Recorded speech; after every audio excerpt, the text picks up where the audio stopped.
Welcome to our channel. Today we how to transfer WhatsApp notifications into Glide, quick tutorial step by step clearly. Open the Glide app on your device. Go to the integrations section in the sidebar. Select WhatsApp from the list of available integrations. You will need to connect your WhatsApp account. Follow the prompts to authenticate your WhatsApp account. Once connected, navigate back to the main dashboard. Create a new project or choose an existing one. Locate the section where you want to display the WhatsApp notifications. Click on Add Component to open the component menu. Search for the Notifications component. Drag and drop the Notifications component into your chosen section. In the settings for the Notifications component, select WhatsApp as the source. Customize the appearance of your notifications as desired. Adjust any filters to display specific messages if needed.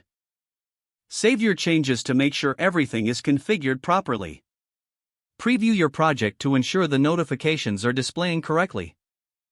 If everything looks good, publish your project to make it live. Now, your WhatsApp notifications are successfully transferred into Glide.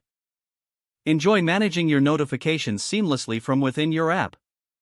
If the page does not load, refresh the browser or try again in a private or incognito window. Make sure you are using the correct email address, then retype it carefully to avoid small typos. If your password is not accepted, use the reset option and create a new strong password you can remember. Check your spam folder for verification or security emails, then complete any requested confirmation steps.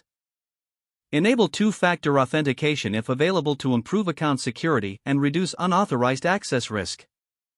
After signing in, review your profile details so your contact information and settings are accurate and current. If you see an error message, note it down and try again after restarting your device and internet connection. Log out when you finish, especially on shared devices, to keep your account and payment information secure. If the page does not load, refresh the browser or try again in a private or incognito window. Don't forget to like this video and subscribe to our channel for more step-by-step tech guides.